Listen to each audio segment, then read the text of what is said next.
DM news ચેનલમાં આપનું હાર્દિક સ્વાગત છે। હું છું મેઘા અગ્રવાલ અને જોઈએ આજના સમાચાર। ધાનેરા નગરપાલિકાની કર્મચારીઓની વેતનની માંગણીઓને લઈ કાળી પટ્ટી ધારણ કરી કાર્યક્રમ યોજાયો।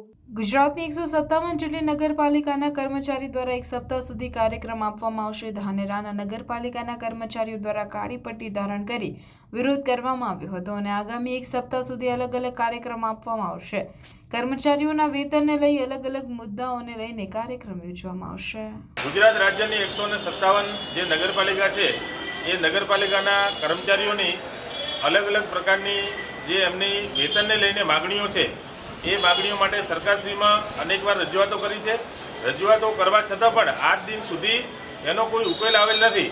એટલે એક સરેરાશ એક સપ્તાહ સુધીનો તમામ નગરપાલિકાના કર્મચારીઓએ એ કાર્યક્રમ આપ્યો છે અને એ કાર્યક્રમના અંતે પણ જો કોઈ એનો નિકાલ નહીં આવે તો તમામ સેવાઓ બંધ કરવા માટેની પણ નગરપાલિકાના કર્મચારીઓએ આ વખતે ગાંઠ વાળી છે અને એમાં ચોક્કસ બધાને ન્યાયની અપેક્ષા છે। સરકારશ્રી બધાની રજૂઆતો સાંભળી અને યોગ્ય ન્યાય આપે એવી અપેક્ષા છે। ધાનેરામાં પાણીના મુદ્દાઓને લઈને યુવાનો દ્વારા કાર્યક્રમ યોજવામાં આવ્યો। ધાનેરા લાલ ચોક ખાતે ધાનેરાને પાણી આપવું જેને લઈ યુવાનો દ્વારા કાર્યક્રમ રાખવામાં આવ્યો અને ધાનેરા તાલુકાને પાણી મળે તે માટે સરકાર દ્વારા ધાનેરા તાલુકાને તાત્કાલિક પાણી આપવામાં આવે તેવી માંગણી કરવામાં આવી। આજે ધાનેરાના જાગૃત ખેડૂતો દ્વારા ધાનેરા બચાવો, પાણી લાવો, સરકાર પાણી આપે એ જ અમારા ઉદ્દેશથી આજે બધા ખેડૂત અને ખેડૂતના દીકરાઓ ભેગા થયા છીએ। બનાસકાંઠામાં ધાનેરાની ખૂબ જ ભૌગોલિક પરિસ્થિતિ અલગ છે। હાલમાં અહીંયા આગળ પાણી તળમાં નથી એવું કહીએ તો પણ ચાલે। જ્યારે જ્યારે ચૂંટણી આવે છે ત્યારે રાજકીય નેતાઓ ખાલી ઠાલા વચનો આપી અને જતા રહેતા હોય છે। હાલમાં પણ ગુજરાત સરકાર દ્વારા ધાનેરા તાલુકા પ્રત્યે ઓરમાયું વર્તન કરતું હોય એવું લાગી રહ્યું છે। તો આમાં ખેડૂતોની એક જ માગ છે કે અમારા ધાનેરા તાલુકાને સરકાર ગમે તે પ્રકારે કરીને નહેર આપે। જો ધાનેરા તાલુકાને નહેર ના આપે તો ધાનેરા તાલુકો ચૂંટણીનો બહિષ્કાર કરશે। એ અમારી હવેથી લડત ચાલુ થઈ છે અને અમે કાર્યકર્તાઓ ભેગા મળી અને આવનારા દિવસોમાં પગપાળા યા તો ટ્રેક્ટર લઈને ગાંધીનગર જવાના છીએ, જેની રૂપરેખા આજે અમે તૈયાર કરવાના છીએ। આજે અહીંયા અમે મામલતદારશ્રીને આવેદનપત્ર આપી અને અમે અહીં છૂટા પડીશું। સરકારને અમારી એક જ માગ છે, અમે અમારો અધિકાર માગીએ છીએ, કોઈ સરકાર જોડે ભીખ નથી માગતા। પાણી દરેક જગ્યાએ પહોંચાડવું એ સરકારનો ફરજ છે અને અમે અમારો અધિકાર માગીએ છીએ। અમે કોઈ સરકાર જોડે ભીખ નથી માગતા। સરકારે યેન કેન પ્રકારે જો બધા તાયફા થઈ શકતા હોય, સરકાર ખોટા યેન કેન પ્રકારે નવી યોજનાઓ બહાર પાડી શકતી હોય તો અમે કંઈ સરકાર જોડે બીજું માગતા નથી। માત્ર અમે સરકાર જોડે ખેતી કરવા માટે પાણી માગ્યા છીએ અને સરકાર અમને પાણી માગે એ જ અમારો આજનો વિષય છે। આજે ધાનેરા ખાતે ઘણા લાંબા સમયથી પાણીની લડત ચડાવતા યુવાનોએ એક પ્રયત્ન કર્યો છે અને સંખ્યા આવે કે ના આવે એ પ્રયત્નને હું સફળ પ્રયત્ન ગણું છું। ધાનેરા તાલુકામાં 2 ડેમો બન્યા। દાંતીવાડા તાલુકો અને ધાનેરા તાલુકાના તમામ ખેડૂતોની જમીનો ગઈ, નહેરો માટે પણ ખેડૂતોની જમીનો ગઈ અને ધાનેરા તાલુકાને તળાવો ભરવાની કોઈ સ્કીમ બને, નહેર કાઢવાની કોઈ સ્કીમ બને અને સદંતર ધાનેરા અને દાંતીવાડાનું અપમાન કરવામાં આવે તો 27 વર્ષથી રાજ કરતા આ રાજના શાસકોને મારી નમ્ર વિનંતી છે કે પ્રજા તમને વોટ આપી દે છે, 5 વર્ષ માટે તમે મત લેવા આવો છો, એ ભલે કોંગ્રેસ હોય કે ભાજપ હોય। હું કોઈ રાજકીય પાર્ટીના નેતા તરીકે અહીંયા આવ્યો નથી, માત્ર ને માત્ર ખેડૂત તરીકે મારું હૃદય બળે છે માટે અહીંયા આવ્યો છું। છેલ્લા ઘણા લાંબા સમયથી દર વખતે પંચવર્ષીય યોજના બને છે અને એ પંચવર્ષીય યોજનામાં વચનો આપવામાં આવે છે પણ ધાનેરાના પાણીના પ્રશ્નો માટે કોઈ સરકાર કશું કરતી નથી। આ વખતે ધાનેરાના યુવાનોને નમ્ર વિનંતી છે કે તમે એવી સખત પરિશ્રમ કરો, તમે એવી સખત તાકાત બતાવો કે સરકારને તમને પાણી આપવું જ પડે અને સરકારે જો યોજના બનાવી હોય તળાવો ભરવાની અને દુઃખ સાથે કહેવું પડે કે જ્યાંથી તમે ચૂંટાયા છો, જો તમારી વગ છે એ વગનો ઉપયોગ પણ તમે તમારા મત વિસ્તારમાં વાપરીને તાળીઓ પડાવો છો. અરે ધાનેરા તાલુકામાં ડેમ બન્યો છે, દાંતીવાડા તાલુકાની જમીન ગઈ છે. તમારી નૈતિકતા અને માનવતા હોય તો તમારે ધાનેરાને પાણી અપાવવા માટે સૌથી પહેલાં ધાનેરાના તળાવ ભરવા જોઈએ. એની જગ્યાએ એક પણ તળાવ ધાનેરાનું ન ભરી અને ધાનેરા તાલુકાની જનતાનું અપમાન કર્યું છે. આવા શાસકોને હવે ઓળખવાની જરૂર છે. સત્તા તો આવશે ને જશે. રાજકીય પક્ષો તો આજે કોંગ્રેસ સત્તામાં હતી, હવે અત્યારે ભાજપ સત્તામાં છે, આવતીકાલે કોંગ્રેસ આવશે. અમારે કોંગ્રેસ ભાજપ જોડે કોઈ લેવા દેવા નથી. ધાનેરાના પાણી સાથે અમારે લેવા દેવા છે અને આ કાર્યક્રમને જલદ સ્વરૂપ આપતા પણ આ યુવાનો અચકાશે નહીં. માટે શાસકોના કાન સુધી મારો અવાજ જતો હોય તો હું ધાનેરાના એક જાગૃત ખેડૂત તરીકે વિનંતી કરું છું કે વહેલી તકે ધાનેરાને પાણી આપો. ધાનેરાની પ્રજા હવે હિજરત કરવા માટે તૈયારી કરી રહી છે. આજે ધાનેરાના 80 ગામોમાંથી 60 ગામોમાં તો પીવાનું પાણી પણ નથી. આવી પરિસ્થિતિમાં જો સરકાર અમને અન્યાય કરશે તો પ્રજા ક્યારેય ચલાવી લેશે નહીં. ગરીબનો જઠરાગ્નિ જાગશે ત્યારે ગમે તેવા સત્તાધીશોને ભાગવું પડશે. અને આજે ધાનેરાની પ્રજા અકળાય છે. એ અકળામણ માટે સરકાર સત્વરે આ અમારી લાગણીને વાચા આપે, સરકાર અમારી વાતને સ્વીકારે અને ધાનેરાને પાણી આપે એવી વિનંતી કરવા માટે જ આ ધાનેરા આવ્યો છું. અસ્તુ. જય હિન્દ, જય ભારત. બનાસકાંઠા ભાજપના લોકસભા ઉમેદવાર રેખાબેન ચૌધરી આયાતી ઉમેદવાર હોવાના કેનીબેન ઠાકોરના નિવેદનને લઈને સાંસદ પરબત પટેલે પ્રતિક્રિયા આપી. રેખાબેનના દાદા ગલબાભાઈ પટેલ બનાસ ડેરીના અધિસ્થાપક હતા. જિલ્લા પંચાયતના પ્રમુખ અને મહારાષ્ટ્ર વિધાનસભાના ધારાસભ્ય હતા. દાંતીવાડા કૃષિ યુનિવર્સિટી પણ ગલબાભાઈની દેન છે. તે ખેડૂત મંડળના આગેવાન હતા. રેખાબેનના પિતા વાઘજીભાઈ પણ બનાસ ડેરીમાં હતા. રેખાબેન કોઈ આયાતી ઉમેદવાર નથી, તે અહીંની જ દીકરી છે અને બનાસકાંઠાના જ છે. મિત્રો, કદાચ તમે સાંભળ્યું છે, હમણાં જ મેં કીધું કે ગલબાભાઈ નાનજીભાઈ પટેલ બનાસ ડેરીના અધિસ્થાપક તો ખરા જ, જિલ્લા પંચાયતના પ્રમુખ પણ 72માં હતા અને મહારાષ્ટ્ર વિધાનસભામાં ધારાસભ્ય પણ હતા. પણ આજે જે યુનિવર્સિટીમાં આપણે ભેગા થયા હતા એ યુનિવર્સિટી એમના દ્વારા મિત્રો બનાસકાંઠામાં આવી છે કે જ્યારે 67માં સ્વતંત્ર પક્ષના ધારાસભ્યો આપણે અહીંથી ચૂંટાણા હતા. કોંગ્રેસની સરકાર કરી હતી એ વખતે ગલબાભાઈને વાત કરી સરકારે, ત્યારે ગલબાભાઈએ કીધું કે મારા ધારાસભ્યો તમને મદદ કરે, તમારા ભેગા આવે, પણ તમે જો બનાસકાંઠામાં એગ્રીકલ્ચર યુનિવર્સિટી આપો તો જ આ વસ્તુ શક્ય બને. એટલે બનાસકાંઠા આયાતી ઉમેદવાર નહીં. રેખાબેનના દાદા પણ અહીં જ જન્મેલા ખેડૂત મંડળના આગેવાન. એક ગામડામાં જઈને એ વખતે ઇન્ટર ગાડીમાં જિલ્લા પંચાયતનો પ્રમુખ મારો ફરતો એ જમાનામાં. એટલે ધરીજનો આયાતી ઉમેદવાર. રેખાબેન અહીંના જ છે, અહીંની જ દીકરી છે. એમના પિતાશ્રી બનાસ ડેરીમાં વાઘજીભાઈ હતા.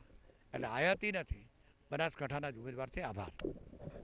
બનાસકાંઠા ભાજપના લોકસભા ઉમેદવાર રેખાબેન ચૌધરી આયાતી ઉમેદવાર હોવાના કેનીબેન ઠાકોરના નિવેદનને લઈને સાંસદ પરબત પટેલે પ્રતિક્રિયા આપી. રેખાબેનના દાદા ગલબાભાઈ પટેલ બનાસ ડેરીના અધિસ્થાપક હતા. જિલ્લા પંચાયતના પ્રમુખ અને મહારાષ્ટ્ર વિધાનસભાના ધારાસભ્ય હતા. દાંતીવાડા કૃષિ યુનિવર્સિટી પણ ગલબાભાઈની દેન છે. તે ખેડૂત મંડળના આગેવાન હતા. રેખાબેનના પિતા વાઘજીભાઈ પણ બનાસ ડેરીમાં હતા. રેખાબેન કોઈ આયાતી ઉમેદવાર નથી, તે અહીંની જ દીકરી છે અને બનાસકાંઠાના જ છે. મિત્રો, કદાચ તમે સાંભળ્યું છે, હમણાં જ મેં કીધું કે ગલબાભાઈ નાનજીભાઈ પટેલ બનાસ ડેરીના અધિસ્થાપક તો ખરા જ, જિલ્લા પંચાયતના પ્રમુખ પણ 72માં હતા અને મહારાષ્ટ્ર વિધાનસભામાં ધારાસભ્ય પણ હતા. પણ આજે જે યુનિવર્સિટીમાં આપણે ભેગા થયા હતા એ યુનિવર્સિટી એમના દ્વારા મિત્રો બનાસકાંઠામાં આવી છે કે જ્યારે 67માં સ્વતંત્ર પક્ષના ધારાસભ્યો આપણે અહીંથી ચૂંટાણા હતા. કોંગ્રેસની સરકાર કરી હતી એ વખતે ગલબાભાઈને વાત કરી સરકારે, ત્યારે ગલબાભાઈએ કીધું કે મારા ધારાસભ્યો તમને મદદ કરે, તમારા ભેગા આવે, પણ તમે જો બનાસકાંઠામાં એગ્રીકલ્ચર યુનિવર્સિટી આપો તો જ આ વસ્તુ શક્ય બને. એટલે બનાસકાંઠા આયાતી ઉમેદવાર નહીં. રેખાબેનના દાદા પણ અહીં જ જન્મેલા ખેડૂત મંડળના આગેવાન. એક ગામડામાં જઈને એ વખતે ઇન્ટર ગાડીમાં જિલ્લા પંચાયતનો પ્રમુખ મારો ફરતો એ જમાનામાં. એટલે ધરીજનો આયાતી ઉમેદવાર. રેખાબેન અહીંના જ છે, અહીંની જ દીકરી છે. એમના પિતાશ્રી બનાસ ડેરીમાં વાઘજીભાઈ હતા, એટલે આયાતી નથી, બનાસકાંઠાના જ ઉમેદવાર છે. આભાર. ધાનેરાના વાછુલ બોર્ડર વિસ્તારની ઘટના.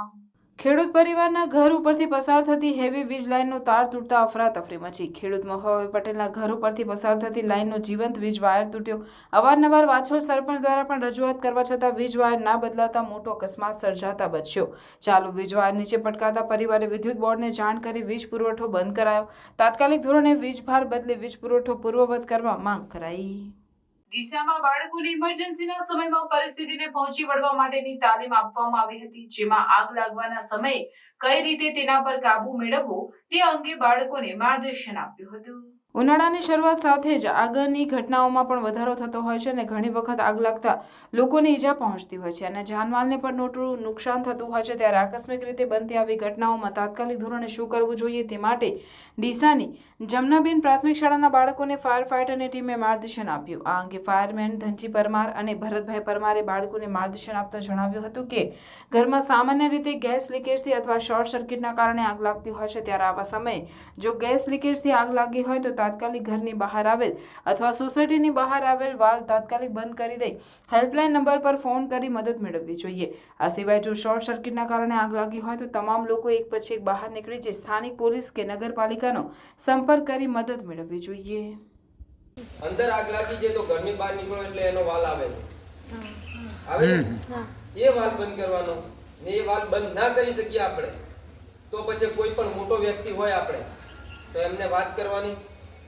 એ સીધો આપણે જે સોસાયટીનું જે નાકું હશે ને ત્યાં એક મેન ચેમ્બર આપેલું હોય છે, એનો મેન વાલ આવે, એ વાલ પણ આપણે બંધ કરી શકીએ. તો શું કે આખી સોસાયટીની સેફટી આપણે કરી શકીએ. શું પહેલા જ આપણે ઘરમાં આગ લાગી એટલે ઘરથી બહાર નીકળ્યા તો આપણે એક્ઝેક્ટ બારે જ વાલ આપેલો હોય, એ વાલ બંધ કરી દો એટલે અંદર ગેસ જતો બંધ થઈ જશે, એટલે આગ એની આપમેળે ઓલવાઈ જશે.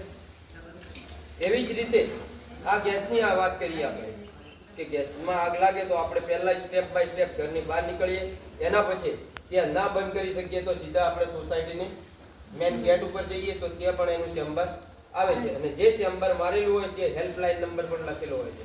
આપણે 12 મીટર મારેલું હોય છે તે લખેલું હોય છે અને કદાચ મોટું ચેમ્બર હોય તે પણ હોય છે. બરાબર. એવી જ રીતે આપણે આ ગેસની વાત કરીએ, એવી જ રીતે આવી ઇલેક્ટ્રિક લાઈન હોય એમાં પણ આગ લાગી શકે. લાગે છે ને તો આ ઇલેક્ટ્રિક બોર્ડમાં આગ લાગે તો આપણે શું મારીશું? પાણી નાખીશું, ચાલશે? શું થાય પાણી નાખો તો? આગ હોઈ જાય તો કરંટ આવે. સાચી વાત છે. શું થાય? કરંટ આવે. આપણે ઇલેક્ટ્રિક લાઈન ઉપર પાણી ના મારી શકીએ. સરસ, એટલું તો નોલેજ છે તમને. એના ઉપર આપણે શું મારીશું? માટી હશે તો માટીનો ઉપયોગ કરીશું, આવો ફાયર સિલિન્ડર હશે તો ફાયર સિલિન્ડરનો ઉપયોગ કરીશું. ને અહીંયા બોર્ડમાં આગ લાગી છે તો પહેલા જ આપણે કશું નહીં કરવાનું, પહેલા જે મેન સ્વિચ બંધ કરી દેવાનું. મેન સ્વિચ બંધ કરો એટલે સપ્લાય આવતો બંધ થઈ જશે. એ સપ્લાય બંધ થઈ ગયા પછી આપણે કોઈ બી કપડુંથી મારીશું તો ઓલવાઈ જશે, માટી મારીશું તો પણ ઓલવાઈ જશે. ને આપણે સ્કૂલની અંદર આવા ફાયર સિલિન્ડર તો હોય જ છે. ડીસામાં શેરડી વેચવા બાબતે 3 શખ્સોએ જીવલેણ હુમલો કર્યો હોવાની ઘટના સામે આવી છે, જેમાં એક વ્યક્તિને ગંભીર ઈજા પહોંચતા તેને સારવાર અર્થે ડીસાની સરકારી હોસ્પિટલમાં ખસેડાયો છે. ડીસાના મોચીવાસ વિસ્તારમાં રહેતા દિલીપભાઈ બચુભાઈ પટણી છૂટક વેપારી કરી પરિવારનું ગુજરાન ચલાવે છે. તેમણે અત્યારે રિલાયન્સ પેટ્રોલ પંપ પાસે શેરડીનો સ્ટોર લગાવ્યો છે અને શેરડીની ભારીઓનું વેચાણ કરે છે. તેમની બાજુમાં જ પરપ્રાંતીય શખ્સોએ પણ શેરડીના સ્ટોર લગાવ્યા છે. તે દરમિયાન આજે બંને વચ્ચે શેરડી વેચવા બાબતે બોલાચાલી થતા મામલો ઉગ્ર બન્યો હતો અને ઉશ્કેરાઈ ગયેલા પરપ્રાંતીય 3 શખ્સોએ દિલીપભાઈ પટણી પર જીવલેણ હુમલો કર્યો હતો. ત્રણેય શખ્સોએ ધોકા, શેરડીના સોઠા અને ફેંટાનો માર મારતા દિલીપભાઈને માથાના ભાગે તેમજ શરીરના ભાગે ગંભીર ઈજા પહોંચી હતી. બનાવને પગલે આજુબાજુના લોકોએ દોડી આવી તેમને વધુ મારમાંથી બચાવ્યા હતા અને ગંભીર રીતે ઈજાગ્રસ્ત દિલીપભાઈને સારવાર માટે ડીસાની સરકારી હોસ્પિટલમાં ખસેડાયા હતા, જ્યાં પ્રાથમિક સારવાર આપ્યા બાદ તેમની હાલત વધુ નાજુક જણાતા વધુ સારવાર માટે પાલનપુર સરકારી હોસ્પિટલમાં ખસેડ્યા હતા. તેમજ હુમલો કરનાર ત્રણેય શખ્સો સામે ફરિયાદ નોંધવાની તજવીજ હાથ ધરી છે. ડીસામાં પણ ધોરણ 10 અને 12ની પરીક્ષાનો પ્રારંભ થઈ ગયો છે, ત્યારે શાળાના સંચાલકોએ કુમકુમ તિલક કરી બાળકને ગુલાબ આપી શાળામાં પ્રવેશ કરાવ્યો હતો અને પરીક્ષામાં સારા ગુણ મેળવી સફળતા મેળવી તેવું શુભેચ્છા પાઠવી હતી. ડીસા સહિત સમગ્ર બનાસકાંઠા જિલ્લામાં ધોરણ 10 અને 12ની પરીક્ષાનો પ્રારંભ થઈ ગયો છે. બનાસકાંઠામાં કુલ 108 કેન્દ્ર પર 83,000 જેટલા વિદ્યાર્થીઓ પરીક્ષા આપનાર છે. ડીસામાં પણ કુલ 38 કેન્દ્ર પર 396 બ્લોક 11,506 વિદ્યાર્થીઓ પરીક્ષા આપી રહ્યા છે. ત્યારે ડીસામાં પણ પરીક્ષા કેન્દ્ર પર વિદ્યાર્થીઓ શાંતિપૂર્ણ પરીક્ષા આપી શકે તે માટે ચુસ્ત વ્યવસ્થા કરવામાં આવી છે અને સીસીટીવી કેમેરાથી સજ્જ ક્લાસરૂમમાં વિદ્યાર્થીઓ પરીક્ષા આપનાર છે. ત્યારે જીજી માળી વિદ્યા સંકુલ ડીસા ખાતે ધોરણ 10-12 બોર્ડની પરીક્ષા આપતા વિદ્યાર્થીઓને શ્રી સર્વ સમાજ સેના બનાસકાંઠા દ્વારા કુમકુમ તિલક કરી મોઢું મીઠું કરાવી શુભેચ્છા રૂપી કમળ આપી ઉજ્જવળ ભવિષ્યની હાર્દિક શુભકામનાઓ પાઠવી. આ પ્રસંગે બનાસકાંઠા જિલ્લા પ્રમુખ ડોક્ટર રાજભાઈ રાવલ, ઉપપ્રમુખ વિક્રમભાઈ સાંખલા, મંત્રી પ્રકાશસિંહ ચૌહાણ, સંસ્થાના પ્રમુખ બાબુલાલજી માળી, સંચાલક MP ટાંક સહિત ગણમાન્ય મહાનુભાવો ઉપસ્થિત રહ્યા હતા. ડીસા તાલુકાની સૌથી મોટી સહકારી સંસ્થા ધી ડીસા તાલુકા સહકારી ખરીદ વેચાણ સંઘ લિમિટેડની ચૂંટણી બિનહરીફ યોજાયા બાદ પ્રમુખ ઉપપ્રમુખની ચૂંટણી યોજાઈ હતી, જેમાં પ્રમુખ તરીકે પ્રતિક પઢિયાર અને ઉપપ્રમુખ તરીકે હંસાબેન દેસાઈની બિનહરીફ વરણી કરવામાં આવી છે. ધી ડીસા તાલુકા સહકારી ખરીદ વેચાણ સંઘની 25 જાન્યુઆરી 2024ના રોજ વ્યવસ્થાપક મંડળની ચૂંટણી યોજાઈ હતી, જેમાં તમામ 11 ડિરેક્ટરો બિનહરીફ ચૂંટાયા હતા.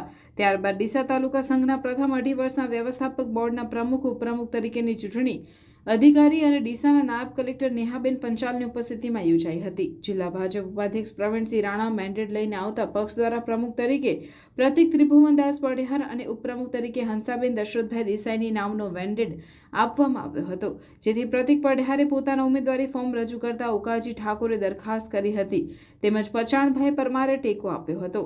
તેમજ પ્રમુખ પદ માટે અન્ય કોઈ ઉમેદવારી ફોર્મ ના આવતા પ્રતિકકુમાર પઢિયારને સંઘના ચેરમેન તરીકે બિનહરીફ જાહેર કરવામાં આવ્યા. તે જ રીતે હંસાબેનના નામનો મેન્ડેટ આવતા તેઓની સામે પણ કોઈએ ઉમેદવારી ન કરતા તેમને પણ ઉપપ્રમુખ તરીકે બિનહરીફ જાહેર કરાયા હતા. આ પ્રસંગે ડીસાના પૂર્વ ધારાસભ્ય અને સંઘના પૂર્વ ચેરમેન શશિકાંતભાઈ પંડ્યા, શહેર ભાજપના પૂર્વ મહામંત્રી રાકેશ પટેલ, હકમાજી જોશી, પ્રકાશભાઈ દવે, પ્રણવ પઢિયાર, અશોકભાઈ પઢિયાર, દશરથભાઈ દેસાઈ સહિત શુભેચ્છકો કાર્યકરોએ નવા વરેલા પ્રમુખ ઉપપ્રમુખને શુભેચ્છાઓ પાઠવી હતી. આ પ્રસંગે પ્રમુખ તરીકે વરાયેલા પ્રતિક પઢિયારે જણાવ્યું હતું કે ડીસા તાલુકા સંઘ એ ખેડૂતોની સંસ્થા છે, તેમજ અમે સમગ્ર બોર્ડ સાથે મળીને ઉત્કૃષ્ટ વહીવટ કરી ભારતીય જનતા પાર્ટીએ અમારી પર જે ભરોસો મૂક્યો છે તેને કાયમ રાખીશું. આજરોજ ડીસા તાલુકા ખરીદ વેચાણ સંઘની પ્રમુખ અને ઉપપ્રમુખની ચૂંટણી જાહેર કરેલી હતી, જે એજન્ડા મુજબ આજે 12 માર્ચના રોજ 11 કલાકે ચાલુ થઈ હતી, જેમાં પ્રમુખ અને ઉપપ્રમુખ તરીકે માત્ર એક ફોર્મ ભરાયેલ હોય.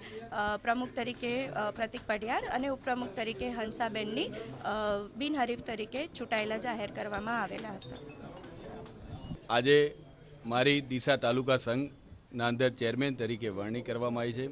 એ માટે હું ભારતીય જનતા પાર્ટીના અંદર ગુજરાત પ્રદેશ, બનાસકાંઠા જિલ્લો અને ડીસા શહેર તેમજ તાલુકાના ભારતીય જનતા પાર્ટીના હું ખૂબ ખૂબ આભારી છું કે મને આની જવાબદારી આપવામાં આવી છે.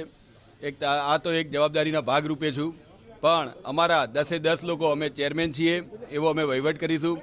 અને આ ખેડૂતોની સંસ્થા છે, ખેડૂતો માટે ખૂબ સારું એવું અને જેટલું બી બને એટલું મોદી સાહેબનું જે સપનું છે કે ખેડૂતોની ડબલ આવક, એના અંદર અમે જેટલો થોડો ઘણો સહભાગી થઈ શકીએ એવું અમે કામ કરીશું. અને અમારી ટીમ બહુ સારી છે અને પાર્ટીએ અમારા ઉપર ભરોસો કર્યો છે, એ ભરોસાને અમે કાયમ રાખીશું અને ખૂબ મજબૂતાઈથી અને સારી એવો વહીવટ અમે કામ કરીશું, જેથી ભાજપ પાર્ટીને, અમારી પાર્ટીને ખૂબ સારું રહે અને મજબૂત બને.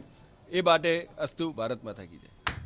બનાસકાંઠા જિલ્લાના સરહદી વિસ્તાર ગણાતા થરા તાલુકાના ગણેશપુરા વિસ્તારમાં આવેલા તળાવના પાણીના કારણે હાલમાં ગામના લોકો ભારે હાલાકીનો સામનો કરી રહ્યો છે.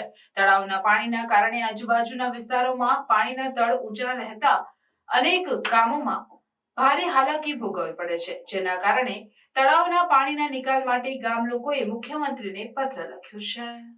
આમ તો સામાન્ય રીતે બનાસકાંઠા જિલ્લાના સરહદી વિસ્તારમાં પાણીની તંગીનો વર્ષોથી સામનો કરતો આવ્યો છે, પરંતુ બનાસકાંઠા જિલ્લાના સરહદી વિસ્તાર ગણાતા થરાદ વિસ્તારના ગણેશપુરા ગામમાં તળાવના પાણીના કારણે પાણીના તળ ઊંચા રહેતા સ્થાનિક લોકો ભારે હાલાકીનો સામનો કરી રહ્યા છે.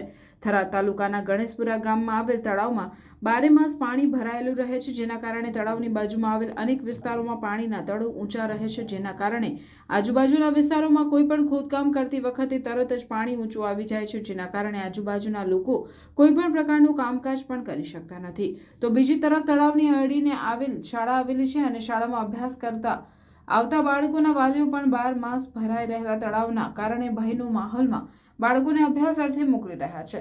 તો આ તરફ તળાવની બાજુમાં જ મોટું સ્મશાન આવેલું છે. આત્મસાન ગામનું એકમાત્ર સ્મશાન હોવાથી અવારનવાર અહીં સમાધિ આપવા આવતા લોકો ખોદકામ દરમિયાન સ્મશાનમાંથી તરત જ પાણી નીકળતા અહીંના લોકો ભારે હાલાકી ભોગવી રહ્યા છે. ત્યારે વારંવાર તળાવ ભરાઈ જતા પાણીના તળ 12 માસ ઊંચા રહે તેના કારણે ગ્રામજનોને જે હાલાકી ભોગવવી પડે છે તેને લઈ ગ્રામજનોએ બેઠક યોજવી હતી. આ બેઠકમાં તળાવના નિકાલ માટે તાલુકા કક્ષાએ અનેકવાર રજૂઆતો કરવામાં આવી, પરંતુ કોઈ જ પ્રકારે પાણીના નિકાલની વ્યવસ્થા ન કરવામાં આવતા આખરે ગ્રામજનોએ ગુજરાત રાજ્યના મુખ્યમંત્રી ભૂપેન્દ્ર પટેલને લેખિતમાં રજૂઆત કરવામાં આવી છે. આ તળાવને આગળ કોઈ પણ જગ્યાએ લઈ જવામાં આવે તેની ગ્રામજનોએ માંગ કરી છે. અમારા ગામની અંદર આ જે તળાવ છે આખું ગામ નીચાણના ભાગમાં છે અને તળાવ એક સાઈડમાં ઉપરના ભાગમાં આવેલું છે, જેના કારણે કદાચ વરસાદ બીજો આવે ને તો આ તળાવનું પાણી ગામમાં અત્યારે જઈ શકે એમ છે. અને બીજા નંબરમાં કે તળાવ પહેલાં આટલું નહોતું ભરાયેલું, પણ સિંચાઈઓના પાણી ધરાવ્યા વત્તા અહીંયા જે નર્મદાનું જે કામ કરેલું છે એના જે વધારાનું પાણી છોડવામાં આવ્યું છે એ પણ આ તળાવની અંદર આપેલું છે, જેના કારણે અત્યારે અહીંથી કરી અને આખું તળાવ ભરાયેલું છે. પછી અમારા સુમારપુરી દાદાનું મંદિર છે અને અહીંયા આગળ સમાધિઓ ગૌસ્વામી પરિવારની દેવામાં આવે છે. હવે કાલે આ ગૌસ્વામી પરિવારની જે સમાધિ દેવાની થઈ તો 2 ફૂટ ખોદવાથી પાણી સીધું ઉપર આવી ગયું છે. પછી નજીકમાં જ સ્કૂલ છે જેની અંદર આટલું પાણી ભરાવાના કારણે છોકરાઓને દિવસે રમવા માટે બહાર નથી મોકલી શકાતા, જેનું કારણ એવું છે કે કદાચ છોકરું નાનું હોય ને રમતું રમતું તળાવ બાજુ જતું રહે તો એની કોઈ સંભાળ લેવામાં આવતી નથી. પણ કદાચ શિક્ષકો સારા છે એના કારણે ગેટ બંધ કરવામાં આવે છે, તો એ પણ એક જાતની ભીતિ છે. વત્તા તળાવ આટલું ભરાવાના કારણે આજુબાજુમાં ગંદકી ફેલાય છે અને ગંદકીના કારણે રોગચાળાની પણ ભીતિ સેવાઈ રહી છે. અને બાજુમાં ટોકું હતું, ટોકાનું પાણી પણ અત્યારે અંદર જવામાં આવે છે. પાણીનું આખું ભરાવ ખૂબ જ વધી ગયો છે. એટલે સરકારશ્રીને એટલું કહેવા માગી છે કે આ તળાવને ખાલી કરવામાં આવ્યું હોત તો અમારા ગામને પણ પાણીના તળ નીચાઈ ગયા હોત અને કૂવા બીવા ખોદવામાં અમારે શાંતિ રહે એના માટે કરી અને સરકારશ્રીને અપીલ કરવામાં શું નામ તમારું? ઠાકરસિંહભાઈ કરશનભાઈ જતા. શું છે તમારે તળાવને લઈને સમસ્યા? અમારા ગામ ગણેશપુરાની અંદર તળાવની મોટી સમસ્યા છે. આમ જોઈએ તો આખા ગામમાં મોટામાં મોટી સમસ્યા સરવાણી પાણી થઈ જાય છે, એટલે જમીનનું તળ ધીમે ધીમે ખૂબ ઊંચું આવી ગયું છે. તમે જોતા જશો કે આ તળાવની અંદર એકદમ પાણી ઉપર આવી ગયું છે. અમારે બાજુમાં જ હું શાળાનો મદદની શિક્ષક છું અને બાજુમાં જ શાળા છે. મોટો પ્રશ્ન એ છે કે જો આ પાણીનું તળ જો તાત્કાલિક ધોરણે પાણી ખાલી કરવામાં ના આવે તો સંડાસના કૂવા પણ થઈ શકતા નથી નવા, અને જે છે એમાં પણ પાણી ઉભરાઈને ઉપર આવે છે એટલે એ બંધ થવાની પૂરેપૂરી તકલીફ પડે છે. બીજું એ કે જો પવન શાળાની દિશામાં હોય તો એ બાજુ ખૂબ જ દુર્ગંધ આવે છે ને આ મોટી સમસ્યા છે. એટલે અમારે સરકારશ્રીને નમ્ર અપીલ છે કે આ તળાવ તાત્કાલિક ધોરણે ખાલી કરવામાં આવે, જેનાથી સરવાણીનો પ્રશ્ન બંધ થઈ જાય, બરાબર ઓછો થઈ જાય. પછી બીજો પ્રશ્ન એ છે કે શાળાના કિનારે તળાવ આવેલો હોવાથી અમારે અવારનવાર છોકરાઓનું ખૂબ જ ધ્યાન રાખવું પડે છે, બરાબર. જો રિસેસમાં એ સામે જો ધ્યાન ન રાખીએ તો આ ક્યારેક મોટો પણ ગંભીર પ્રશ્ન ઉદ્ભવી શકે છે. એટલે અમારે સરકારશ્રીને નમ્ર અપીલ છે. અને બીજું એ કે અમારી આ સરવાણીના કારણે આ પાણી ઊંચું આવવાના કારણે શાળાના આજે તમે જોઈ શકો છો કે કલર કામ કે પ્લાસ્ટર કે આ તે ઘણું બધું નબળું કામ પેલું પડી જાય એવું પેલું છે. એટલે અમારી માગણી જ છે 6 મહિનાથી અમે રજૂઆત પણ કરી હતી કે તાત્કાલિક ધોરણે આ શાળા પણ અમારે જે જગ્યા આપેલી જ છે જો સર્વે કરીને તાત્કાલિક ધોરણે એ જો મંજૂર કરવામાં આવે તો અમારે નવી શાળાનું માળખું પણ ઊભું થાય એવું છે. ઓકે, તમારું નામ શું? મારું નામ ચૌધરી રમેશકુમાર રૂપાભાઈ અને હું અહીં ગામનો સ્થાનિક જ છું, શિક્ષક તરીકે ફરજ બજાવું છું ગણેશપુરા પ્રાથમિક શાળાની અંદર. ઓકે, તળાવને લઈને શું સમસ્યા છે તમારે? તળાવ અમારે નજીક પળ ભરાઈ ગયો છે અને ગામમાં ઢળવાની તૈયારીઓ મળી છે અને નિશાળ દોડીમાં નજીક છે, છોકરાઓ ડૂબાઈ મળશે એની ગંદકી વધી ગઈ છે અને કૂવા સંડાસોના ભરાઈ ગયા છે. પેલા બાપજી એક કાલે દેવ થયા હતા તે પેલી સમાધિ ખોદી પાણી 2 ફૂટમાં પાણી આવી ગયું. અને તલાવમાં ગામ માટે ખૂબ ખતરો છે ગામ માટે. સરપંચને ભલામણ કાલે કરી હતી, તો કાલે કામને પોતે ચાલુ કરશે કે ભાઈ આ સરકાર ખાલી કરી આપશે એમ. હવે સરકારમાં રજૂઆત કરવાની છે. શું તમારી માંગ શું છે? માંગ અમારે હાવ ખાલી ખમ હાવ થવું જોઈએ. હા, તો ખેડૂત પાસે બધી માટી ખેંચીને મોટું કામ કરશે થોડા ઘણું. શું નામ તમારું બા? રાયમલભાઈ અભાભાઈ પટેલ. અંદર શું છે પાણીની સમસ્યા તળાવને લઈને? પાણી તકલીફ એવી સાહેબ કે લગભગ ગણો 3 થી 4 વર્ષથી પાણી આખું તળાવ ભરાઈ ગયું. હવે એને વર્ષો પહેલાં બોર હવે બનાવેલો હતો, લગભગ 80-85માં. અમને એવું લાગે છે કે એ બોરમાંથી પાણી ઉછળ્યું એવું લાગે છે. અને હાલ આ 3 વર્ષથી તો ગણો ને રીવાત એટલો પડ્યો એટલે ગંદકી વધી ગઈ છે. પણ આજુબાજુ રહેવાવાળાને સંડાસ પણ ભરાઈ ગયા છે અને એમાંથી પાણી ઉભરે છે. પછી કાલે મારા ગામમાં એક બાવા સમાજની અંદર મરણ થયું હતું. અહીં સમાધિ સ્થળ છે કને, એ સમાધિ સ્થળ અહીં કને ખોદવા જાય અહીંયા પણ પાણી આવ્યું. એટલે એ પણ અહીંયાથી 20 ફૂટ દૂર જઈને ખોદીને પછી સમાધિ હાલે. આવી ખૂબ તકલીફો છે. તાત્કાલિક એનો નિકાલ થાય. શું તમારી માંગ શું છે? અમારી તાત્કાલિક આ બાબતમાં કોઈ તમે રજૂઆત કરી? ના, રજૂઆત કરી નથી. કરવાની ખરી? ના, કરવાની ખરી ને. હા, ઓકે. તળાવને લઈને સમસ્યા? તળાવનું શાળા બહુ નજીક છે, 10-15 મિનિટનું અંતર છે. અને તળાવની અંદર જે પાણી છે ને બહુ ગંદુ પાણી છે. એટલે છોકરાને જે થોડાક બહાર નીકળે ને તો જોખમ મોટું, ને અંદર શિયાળુ પવન હોય ને ત્યારે બહુ આખી શાળાની દુર્ગંધ આવે. ઓકે, તમારું નામ? હીરાભાઈ રાયબલભાઈ પટેલ. બનાસકાંઠાના ડીસામાં 4 દિવસથી આશા વર્કર મહિલાઓ કચેરીના પ્રાંગણમાં ભૂખ હડતાળ પર બેઠી છે. આશા વર્કર બહેનોને 10 માસથી વેતન ન ચૂકવાતા કંટાળીને આખરે મામલતદાર કચેરીના પ્રાંગણમાં ધરણા પર બેસી જઈ નાયબ કલેક્ટરને આવેદનપત્ર આપ્યું હતું.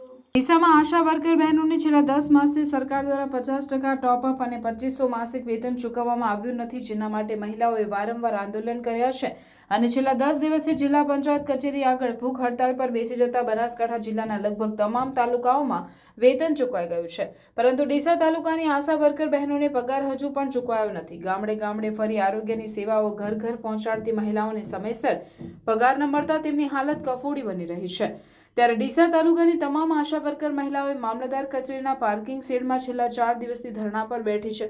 4 દિવસથી ધરણા પર બેઠેલી આશા વર્કર મહિલાઓ નાયબ કલેક્ટર કચેરીએ પહોંચી હતી અને નાયબ કલેક્ટર નેહા પંચાલને આવેદનપત્ર આપી તેમને વેતન તાત્કાલિક ચૂકવવામાં આવે તેવી રજૂઆત કરી હતી.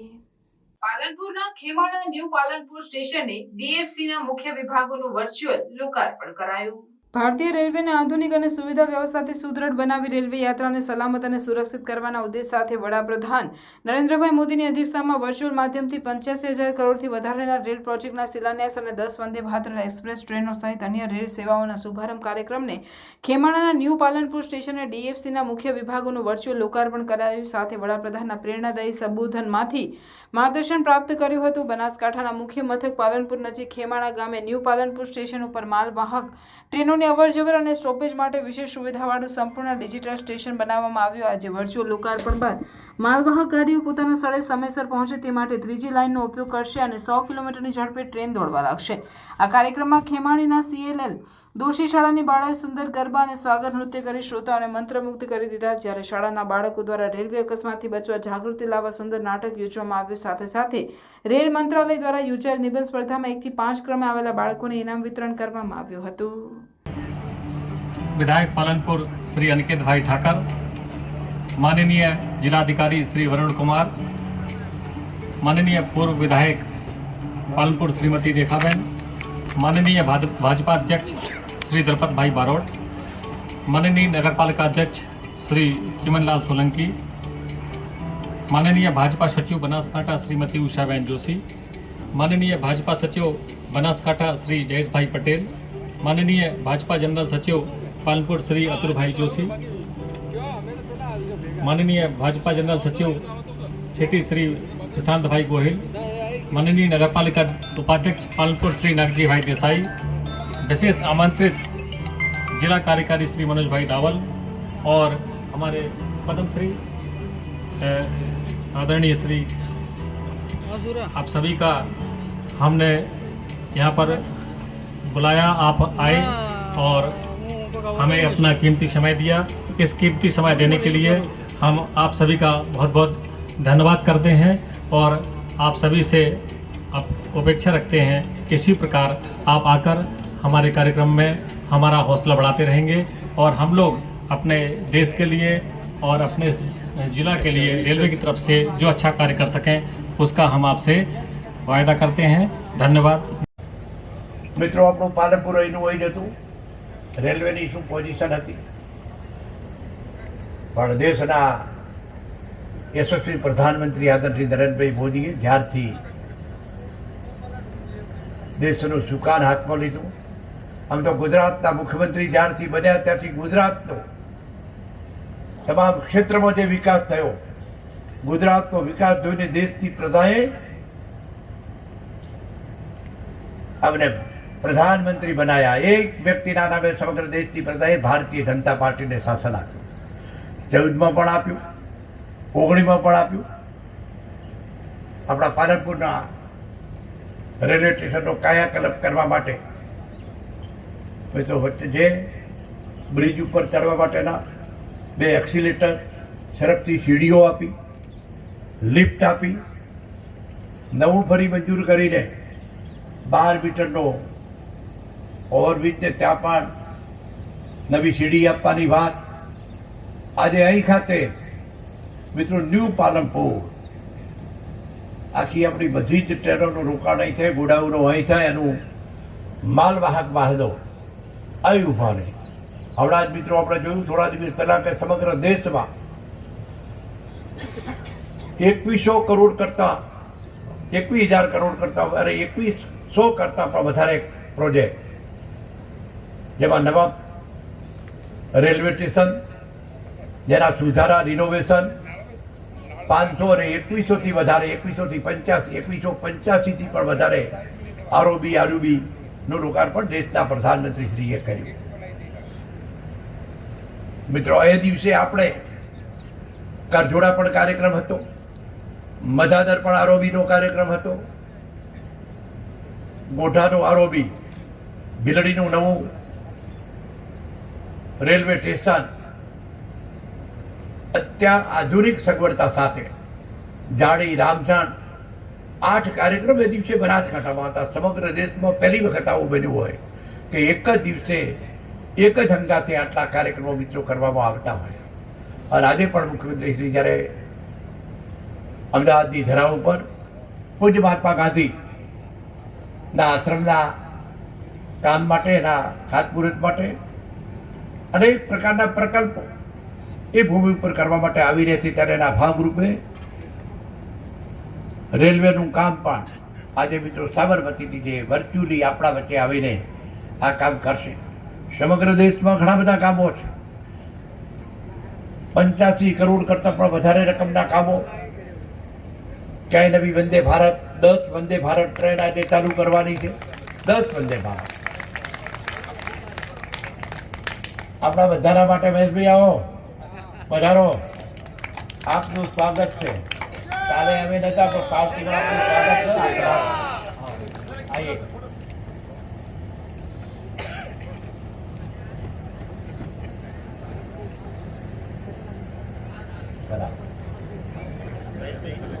ત્યારે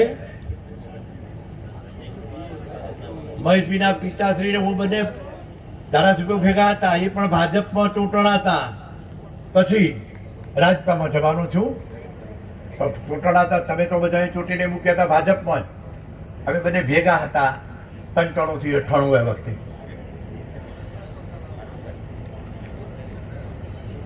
સમગ્ર દેશનો આખો કાયાત્મક યુગ પરિવર્તન પાલનપુરમાં આપણી સમસ્યાઓ છે। તમે ઘેર બેઠા અમને વઢતા પણ હશો, ગાળા પણ આપતા હશો કે અમારો આરો બાયપાસ ક્યારે થશે, એરોમાં સર્કલનો આપણો મૂળ તો મારે તમારા લીધે પણ તકલીફો થાય છે કે કાંઈ આપણે એટલું બધી સંકળાશ કરી દીધી, એટલા બધા આપણા જ માણસો વાહનો લઈને ત્યાં ઊભા રહેતા હોય ને આપણને બહાર જવામાં ખૂબ તકલીફ પડે છે। પણ મિત્રો એ પણ મંજૂર થઈ ગયો છે। ક્યાંય કહે તો મારે લક્ષ્મીપુરા પણ એમ કહે કે ક્યારે અમારો આરઓબી બનશે, ફાટક ક્યારે અમારો અટકશે, આવા ઘણા બધા કામો છે। પણ મિત્રો ઘણું બધું શું છે, આ આજના કામો નથી. આઝાદી મળ્યાને 75 વર્ષ થયા. 75 વર્ષમાં આપણે 60 વર્ષ સુધી કોંગ્રેસે શાસન કર્યું. ભારતીય જનતા પાર્ટીને વાજપેયીજીએ શાસન કર્યું 5 વર્ષ અને ફરીથી મોદી સાહેબના 10 વર્ષ. આ 10 વર્ષમાં જે આખું યુગ પરિવર્તન થયું છે, ન ભૂતો ન ભવિષ્યથી કે ક્યારે ન થઈ શકે એટલો વિકાસ મિત્રો થયો છે. પાલનપુર ધાનિયાણા ચોકડી પાસે અકસ્માતની ઘટના સામે આવી છે.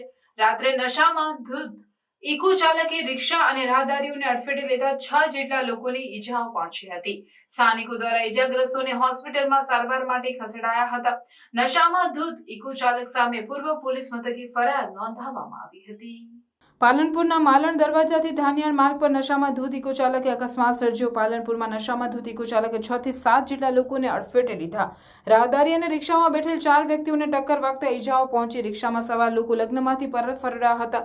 ઈજાગ્રસ્ત લોકોને સારવાર અર્થે પાલનપુર સિવિલ હોસ્પિટલ ખાતે ખસેડાયા. ઇકો ચાલક સામે પાલનપુર પૂર્વ પોલીસ મથકે ફરિયાદ નોંધાઈ.